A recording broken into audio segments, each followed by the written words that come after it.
부활의 아침 예배하는 우리들에게 주님께서 은혜와 평강 내려주시기를 바랍니다. 오늘은 제 8계명 도둑질하지 말라라는 제목으로 말씀 전하겠습니다. 하나님께서 선택하시고 구원하기로 작정한 백성들에게 하나님은 그분의 뜻을 밝히 보여주셨습니다. 그것이 10계명이라고 했습니다. 그러므로 이 10계명의 의미는 무궁합니다. 모든 세대, 모든 사람이 알고 순종해야 할 시간과 공간을 초월하는 말씀이 이 10계명의 말씀입니다. 오늘은 서론까지 포함해서 9번째 시간입니다. 8계명. 오늘 우리들에게 지금 나에게 필요한 말씀이기에 오늘 주신 말씀인 줄로 믿습니다. 도둑질, 이것은요 인간이 최초로 범한 죄입니다. 하나님께서 먹지 말라고 하신 선악을 알게 하는 나무의 열매를 인간이 도둑질했습니다. 그 후에 이 도둑질이라고 하는 것은 타락한 인류의 가장 고질적인 범죄 가운데 하나가 되었습니다. 우리 가운데 도둑질하지 않는 사람이 있을까요? 주님은 말과 행동뿐만 아니라 우리의 마음의 문제까지도 죄라고 했기 때문에 우리 중에 이 8계명에 대해서 자유로운 사람은 아마 아무도 없을 것입니다. 마틴 루터는 인간이 가진 이러한 도둑질의 성향에 대해서 이렇게 꼬집었습니다. 사람들은 자신이 도둑이라고 생각하지 않는다. 만약 이 세상의 모든 도둑이 교수형을 당한다면 이 세상은 곧 처형할 사람조차 없게 될 것이다. 도둑질이라고 하는 것은 도대체 그럼 무슨 뜻을 가지고 있습니까? 사전적인 의미는 훔치는 것을 말해요. 남의 것을 불법적으로 빼앗고 취하는 것을 도둑질이라고 하죠. 사람은 누구나 빈손으로 왔다가 빈손으로 가는데 그 사이에 많은 것을 소유합니다. 그 소유는 어디에서부터 온 것입니까? 하나님께서 우리들에게 주신 것입니다. 그러므로 도둑질하지 말라고 하는 이 8번째 계명은 하나님이 타인에게 주신 것을 불법적으로 내 것으로 취하지 말라, 뺏지 말라고 하는 것을 의미하기도 하고, 또 한 가지는 나에게 주신 것을, 각자에게 주신 것을 잘 지키고 보존하라고 하는 의미도 여기에는 담겨 있는 것입니다. 도둑질하지 말라, 이 계명을 생각할 때 여러분은 어떤 종류의 도둑질을 생각을 하시는지요? 도둑질은 우리가 생각하는 것 그 이상으로 참 많은 종류가 있습니다. 첫째는 명백한 도둑질이 있죠. 강도, 날치기, 사기, 빈집털이, 이러한 도둑질이 있을 것입니다. 둘째는 은밀한 도둑질이 있을 거예요. 나라를 상대로 세금을 적게 내려는 탈세, 이런 것도 도둑질이 될 수가 있을 것이고, 또 공공단체의 자금을 개인이 가로채는 공금 횡령, 이런 것도 또 하나의 의미의 도둑일 것입니다. 그 외에도 고용주가 노동자의 임금을 착취하거나 부당하게 대우하는 것, 이것도 도둑질입니다. 그리고 반대로 노동자가 자기에게 정해진 업무 시간에 다른 짓을 하거나 낭비하는 것, 이런 것도 도둑질이라고 할 수 있을 것입니다. 상거래하는 중에 파는 사람이 터무니없이 높은 가격으로 사는 사람을 속여서 무언가를 파는 것, 이것도 도둑질이라고 할 수 있을 것이고, 또 반대로 낮은 가격으로 어떤 물건을 싸게 사려고 하는 그런 마음조차 그것도 도둑질하는 마음이라고 할 수가 있겠습니다. 빌려서 갚지 않는 거, 신용카드를 너무 많이 써서 신용 불량자가 되는 거, 불법 음반을 듣는 거, 컴퓨터에 불법 소프트웨어를 사용하는 거, 이런 것들도 다 도둑질입니다. 이자를 지나치게 받는 고리대금, 그 외에도 다른 사람을 험담함으로써 타인의 인격, 타인의 명예를 훼손하는 것도 도둑질이라고 할 수가 있겠습니다. 가스라이팅이라고 하죠. 다른 사람의 마음을 훔치는 거, 이것도 도둑질입니다. 그뿐입니까? 개인적인 차원을 넘어서서 집단적인 도둑질도 있습니다. 국가 간의 도둑질도 있죠. 제국주의, 국가가 총각화를 가지고 협박하면서 다른 국가의 자원이나 재산을 탈취하는 것을 말하는 것입니다. 이렇게 도둑질이라고 하는 것은 참 많은 종류를 가지고 있고, 우리는 이것으로부터 자유한 사람이 그래서 아무도 없습니다. 도둑질은 인류 최초의 죄고요, 타락한 인류의 고질적인 범죄입니다. 그렇다면 여러분, 왜 우리는 도둑질을 하면 안 되는 걸까요? 하나님께서 각 사람에게 사유재산권을 주셨기 때문에 그렇습니다. 출애굽기 22장 말씀을 보면 배상에 대한 법률이 있습니다. 소나 양을 도둑질해서 잡아먹거나 팔았을 때 양의 경우에는 4배를 주어야 하고 소의 경우에는 5배를 물어주라고 했습니다. 그런데 만약에 도둑질한 것이 살아있어요, 남에게 주거나 죽지 않았다면 2배를 배상해 주어야 했습니다. 그리고 고의가 아니더라도 내가 기르던 짐승이 타인의 밭이나 포도원을 어떤 피해를 주게 됐을 때 그것에 대해서도 좋은 것들로 보상해 주어야 했습니다. 도둑질하지 말라고 하는 이 8번째 계명은 사유재산권을 전제로 하는 것입니다. 사유재산권 없이 모든 물건을 다 공유화하는 그런 사회라고 한다면 도둑질이라고 하는 개념 자체가 없을 것입니다.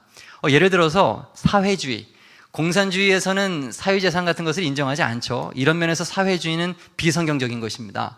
성경은 하나님께서 각자에게 주신 사유재산을 인정합니다. 그래서 우리는 자신의 소유를 잘 관리해야 하고 다른 사람의 소유도 함부로 빼앗거나 탈취하지 말아야 되는 것입니다.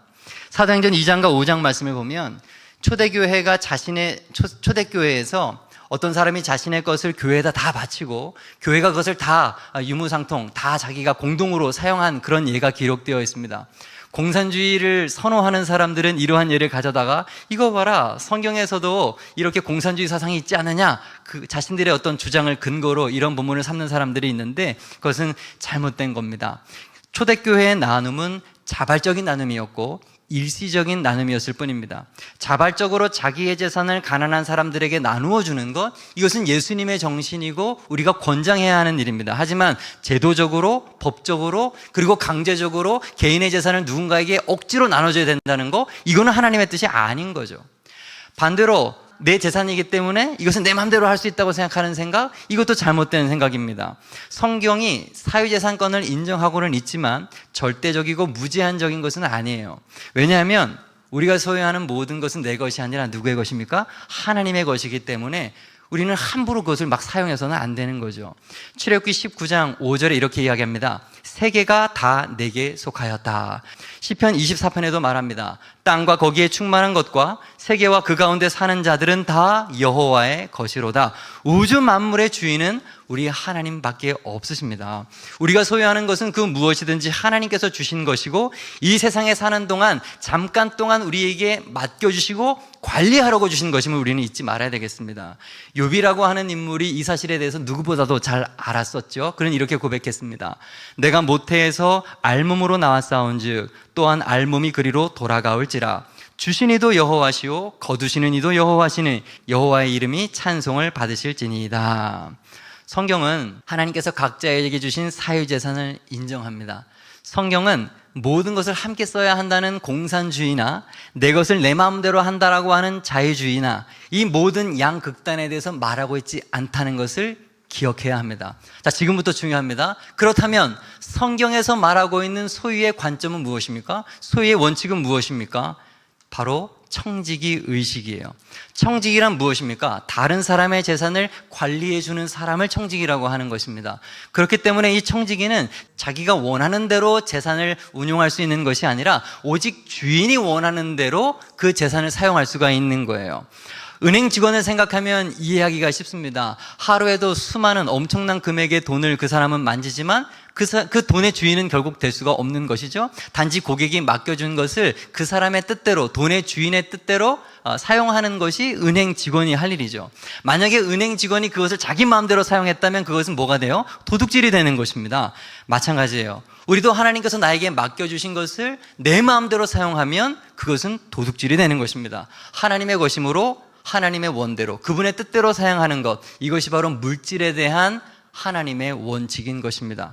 이것은 비단 돈과 물질에만 한정된 것은 아닙니다. 우리에게 주신 시간, 건강, 생명, 심지어 우리들의 자녀들마저도 마찬가지입니다. 그 모든 것은 다 하나님 것이에요. 하나님이 모든 것의 주인이십니다. 내게 잠시 맡겨주신 것 뿐이에요. 우리는 주인이 아니라 맡은 자입니다. 그러므로 우리에게는 청지기 의식이 있어야 하는 거예요. 여러분, 신자와 불신자의 가장 큰 차이점이 무엇이라고 생각하십니까? 바로 이것입니다. 청지기 의식이 있는가 없는가가 판가름을 해주는 거예요. 불신자들은 이 세상의 주인이 하나님이라는 것을 인정하지 않습니다. 자신이 가진 모든 것이 하나님께서 주신 것이라는 것을 인정하지 않습니다. 다 자기가 벌었다고 생각하죠. 그러나 성경을 보십시오. 모든 것은 하나님께서 우리에게 주신 것입니다. 하나님이 최초 인간 아담과 하와를 지으시고 그들에게 에덴 동산을 허락하셨습니다. 허락하셨다는 것은 맡겼다는 것을 말합니다. 네가 주인이다라고 말하는 것이 아니라 네가 이것을 맡아서 관리자로서 살으라고 하셨던 거예요. 우리의 소유가 아담의 이 에덴 동산과 같은 것입니다. 많든지 적든지 그것은 실제 소유자는 하나님이십니다. 우리는 그것을 그저 잘 관리해야만 하는 것이죠. 이것이 바로 소유에 대한 성경적 사고입니다. 이스라엘의 율법도 이것을 잘 반영해 줍니다. 하나님께서 이스라엘 백성이 가나안 땅에 들어갔을 때 각 지파별로 땅을 다 나눠주셨어요. 그리고 지파별로 나눠줬을 뿐만 아니라 집안별로도 자신이 사용할 땅들을 적절하게 다 할 땅에 주셨습니다. 그 땅의 원소유주는 누구입니까? 하나님인데 하나님께서 그것을 지파별로 그리고 집안별로 땅을 알아서 나눠주신 거예요. 그러므로 그 이스라엘 왕이라 할지라도 함부로 땅을 좌지우지할 수 없었어요. 그것은 하나님의 것이기 때문에 그렇습니다. 열왕기상 21장에 나봇의 포도원 이야기가 기록되어 있습니다. 아합 왕이 왕궁 옆에 포도원을 봤는데 너무 좋은 포도원인 거예요. 근데 그 포도원의 주인이 나봇이죠. 그래서 나봇을 불러다가 거래를 하려고 합니다. 나봇, 이 포도원을 나에게 줘라. 그러면 그보다 더 아름다운 포도원을 너에게 주겠다. 그런데 나봇이 안 주죠. 엄밀히 말하면 못 준 겁니다. 왜요? 이것은 자기 땅이 아니라 조상 대대로 내려오는 하나님께서 맡겨주신 땅이었기 때문에 그것이 왕이라 할지라도 줄 수가 없는 거예요. 그런데 이 아합 왕의 아내였던 이세벨이 그러한 사실을 알고 어떻게 합니까? 거짓 증인들을 세워서 모함해서 이 나봇을 죽여버리고 그 포도원을 빼앗죠. 결국 그 이세벨이 어떻게 됩니까? 하나님의 선지자 엘리야의 책망을 듣고 심판을 받아서 죽어버리고 마는 것입니다. 왕이 자기의 분수를 몰랐기 때문에 하나님의 것을 마치 나의 것이라고 여겼기 때문에 도둑질했다가 심판을 받은 이야기가 바로 나봇의 포도원의 이야기예요. 초대왕 사울도 마찬가지입니다. 왕의 권력이 마치 나의 것인 줄 알고 내가 모든 것을 다 하는 줄 알고 마음껏 사용하다가 폐위를 당하고 말았습니다. 하지만 반대로 다윗은 달랐어요. 사도행전에 이 다윗에 대한 묘사가 나옵니다. 사울을 패하시고 다윗을 왕으로 세우시고 증언하여 이르시되 내가 이새의 아들 다윗을 만나니 내 마음에 맞는 사람이라 내 뜻을 다 이루리라 하시더니 사울은 자기 뜻대로 하는 사람이었지만 다윗은 하나님의 뜻을 이루는 사람이었다는 거예요. 다윗의 독특성은 청지기 의식을 가진 왕이었다는 것입니다. 내가 이 나라의 왕이 아니라 하나님의 이 나라의 왕이시며 이 땅의 모든 것은 하나님의 주인이시다는 것을 분명히 알았던 것이 다윗이었던 거예요. 여러분, 우리도 그와 같은 삶을 살아야 합니다. 가정에서, 직장에서, 교회에서 다 맡은 것이 있어요. 하나님이 우리를 아버지가 되게 하시고 어머니가 되게 하셨습니다. 직장에서 사장이 되게 하시고 과장이 되게 하시고 지위를 주셨어요. 교회에서도 직분을 맡겨주셨습니다. 섬길 수 있는 영역들을 각 사람들에게 다 허락해 주셨습니다. 우리 모두는 그것을 그저 잠시 맡아서 감당하는 사람들일 뿐이에요. 나 혼자만 그 일을 감당할 수 있는 일이 아닙니다. 내가 내려놓아도 하나님은 다른 사람을 사용하셔서 충분히 그 일을 감당케 하시는 분이세요. 우리는 그렇게 청지기 의식을 가지고 모든 것을 그렇게 감당해야 되는 것입니다. 하나님이 다윗을 통해서 내 뜻을 다 이루리라 하셨던 것처럼 하나님은 우리를 통해서 그분의 뜻을 이루기를 원하시는 거예요. 우리는 이 사실을 분명히 알아야 합니다. 청지기 의식을 갖는 것, 이것이 바로 제8계명에서 우리들에게 원하시는 하나님의 마음이에요. 자, 그렇다면 우리는 어떻게 살아야 하겠습니까? 결론적인 이야기들을 좀 나누려고 하는데, 첫째로 하나님께서 우리에게 허락하신 거 낭비해서 안 돼요, 여러분. 사실 성도들은 각자 사회적 신분이 다 다르지요. 처지가 다 다르기 때문에 의식주, 생활 수준, 형편들이 다 다릅니다. 많이 가진 사람도 있고 그렇지 못한 분도 계세요. 그러나 많이 가졌다고 해서 내가 가진 것을 함부로 사용하고 지나치게 사치하거나 낭비하는 그런 삶을 살아서는 안 됩니다. 그런데 많은 사람이, 특별히 오늘날 이 세대의 특징이 뭐냐 하면 허영심으로 살아가는 것이고 과시욕으로 살아가는 거예요. 내가 벌어들이는 수입에 비해서 너무 과한 것을 누리려고 하는 게 이 마지막 세대의 특징입니다. 명품 구매 자체를 나쁜 것이라고 말하는 것이 아닙니다. 과한 것을 지적하는 거예요. 보통 이런 것은 자기 스스로가 잘 알아요. 다른 사람보다 자기 자신이 잘 압니다. 사용하면서도 뭔가 불편한 게 있어요? 그렇다면 그거 과한 겁니다. 내가 지나치게 아끼는 무언가가 있습니까? 그거 여러분들에게 과한 거예요. 함부로 내놓지 못하는 것이 있습니까? 누가 이거 볼까봐 좀 두려운 게 있습니까? 몰래 사용하는 그런 것들이 있습니까? 그거 과한 거예요. 낭비입니다. 나는 지금 하나님의 것을 낭비하는 것은 없는가? 물질뿐만 아니라 나의 시간과 나의 재능과 나의 모든 젊음, 이런 것들 다 낭비할 수 있어요. 여러분, 우리 이것을 조심해야 합니다. 여러분이 하나님이 주신 것을 어떻게 사용하고 계십니까? 첫째, 낭비하지 말아야 됩니다. 그것이 청지기 의식을 가지고 살아가는 첫 번째 적용법입니다. 두 번째는 부지런히 일해야 합니다. 경제활동 하라는 거예요. 노동이라고 하는 것은 하나님께서 우리에게 명령하신 거예요. 선물입니다. 그러므로 삶의 현장에서 내게 주어주신 그 일에서 열심히 일하는 사람이 되어야 됩니다. 특별히 이 자리에 있는 젊은이들에게 권합니다. 가급적 빨리 부모님을 의지하지 말고 독립하세요. 경제적으로 독립하기 위해서 노력하셔야 합니다. 다른 사람에게 의존하는 삶은 하나님께서 원하는 것이 아니에요. 데살로니가전서 4장 말씀 우리 같이 한번 읽어보겠습니다. 시작.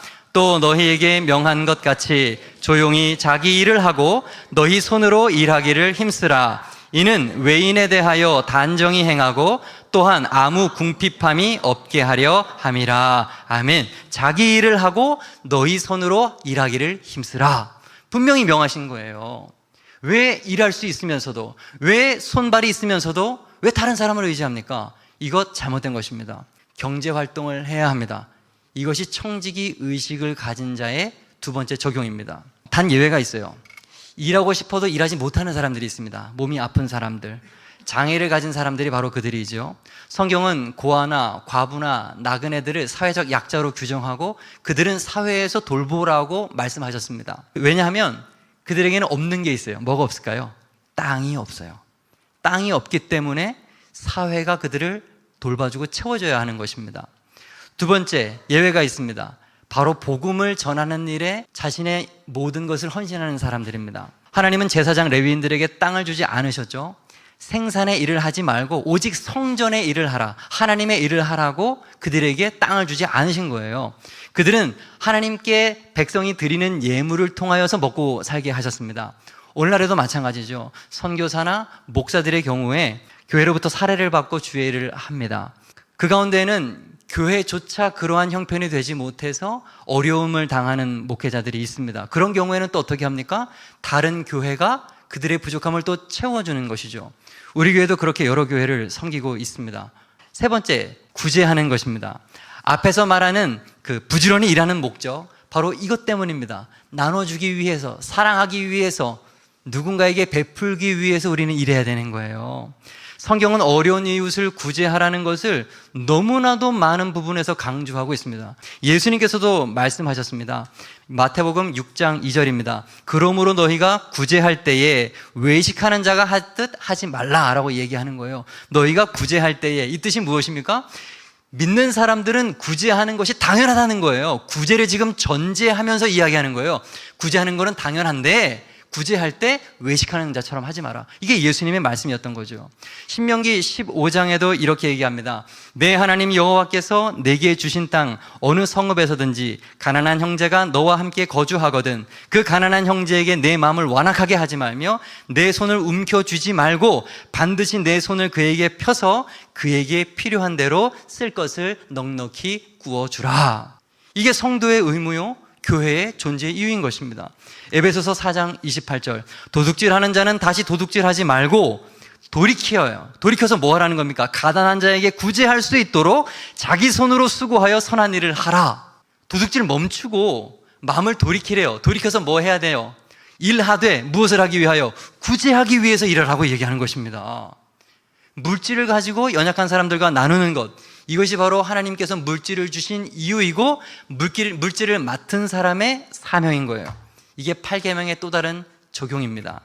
넷째 적용은 무엇이겠습니까? 하나님께 드리는 헌금에 신실한 것입니다. 이것도 8계명 가운데 하나입니다. 내가 가진 모든 것이 하나님의 것이라는 것, 이러한 신앙의 고백이 있는 사람만 하나님께 예물을 드릴 수가 있어요. 하나님, 제 삶의 전부가 하나님의 것입니다. 제가 누리고 있는 이 모든 것, 나의 능력, 나의 시간, 나의 젊음, 모든 것이 다 하나님으로부터 왔습니다. 그러므로 바르게 사용하겠습니다. 주님, 받아주십시오. 그 마음의 고백이 예물의 형태로 나타나는 거예요. 우리는 헌금하는 나의 모습을 통해서 내가 청지기의 의식을 가지고 있는지 그렇지 않은지를 스스로 점검해 볼 수가 있습니다. 구약성경 말라기서를 보면 이스라엘 백성이 바벨론 포로에서 돌아왔을 때 이야기가 나옵니다. 그들은 하나님께 드릴 것을 드리지 않고 하나님께 드려도 대충 드리고 성의 없이 드렸어요. 하나님은 그때 말라기 선지자를 통해서 그들을 꾸짖으셨습니다. 사람이 어찌 하나님의 것을 도둑질하겠느냐? 그러나 너희는 나의 것을 도둑질하고도 말하기를 우리가 어떻게 주의 것을 도둑질하였나이까 하는도다. 이는 곧 11조와 봉헌물이라. 너희 곧 온 나라가 나의 것을 도둑질하였으므로 너희가 저주를 받았느니라. 하나님이 도둑질 하셨다는 거예요. 그래서 우리가 뭘 도둑질 했습니까? 난 도둑질 안 합니다. 남의 것을 내가 언제 훔쳤습니까? 아니, 사람 말고 내 거 훔쳤어 라고 말씀하시는 거예요.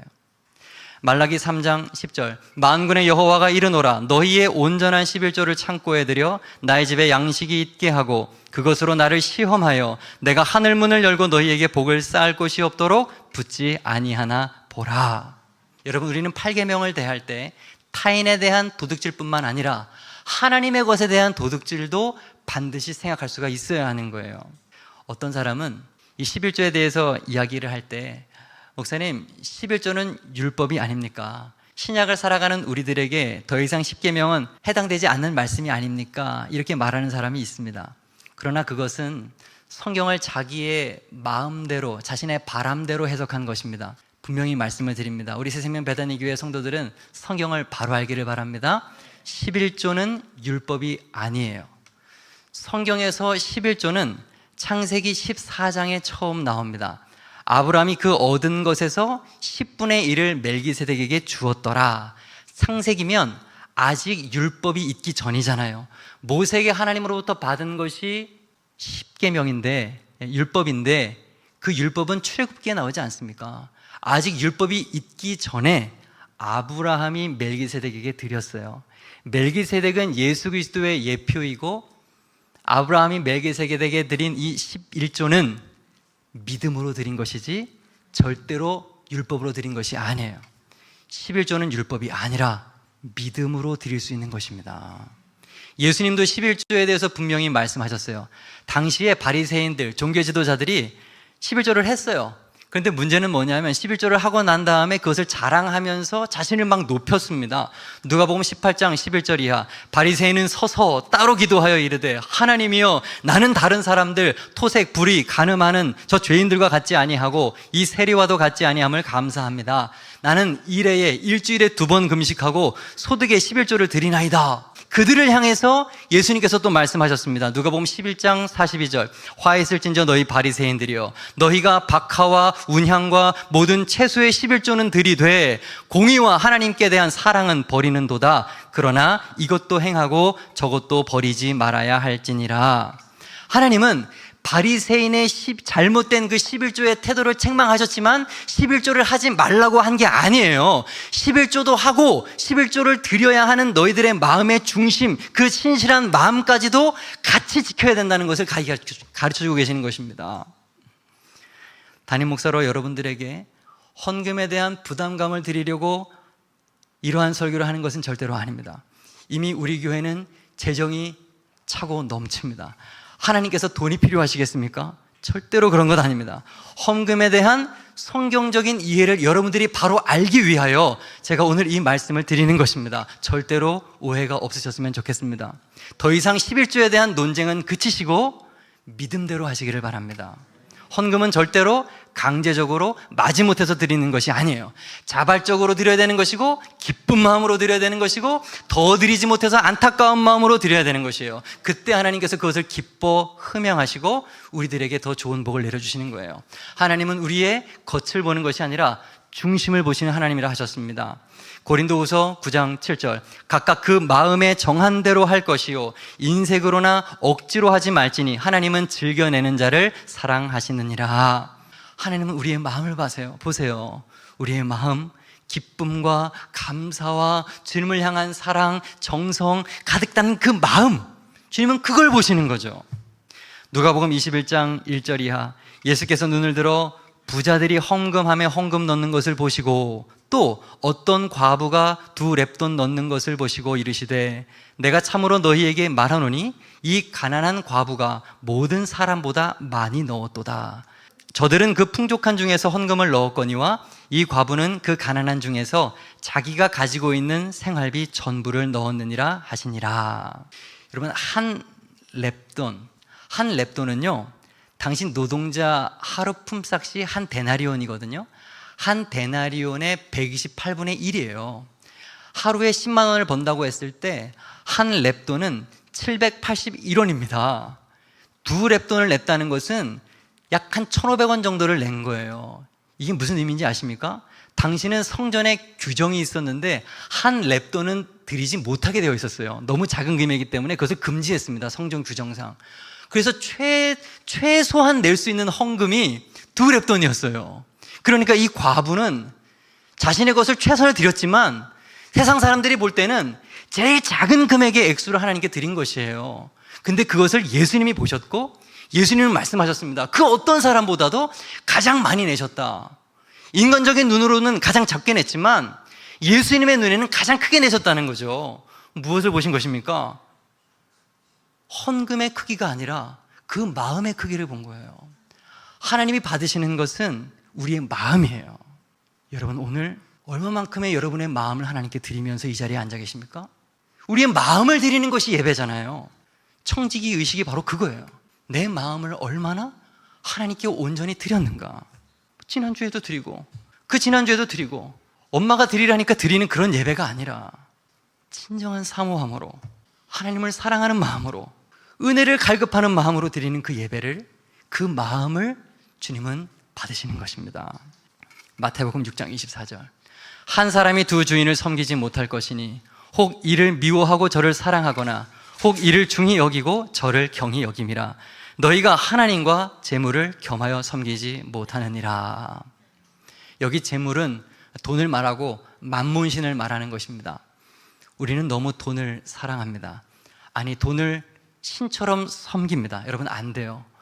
재물보다 하나님을 더 사랑하는, 돈보다 하나님께 더 많은 마음을 드리는 우리 새생명 배단위의 모든 성도가 되어야 되겠습니다.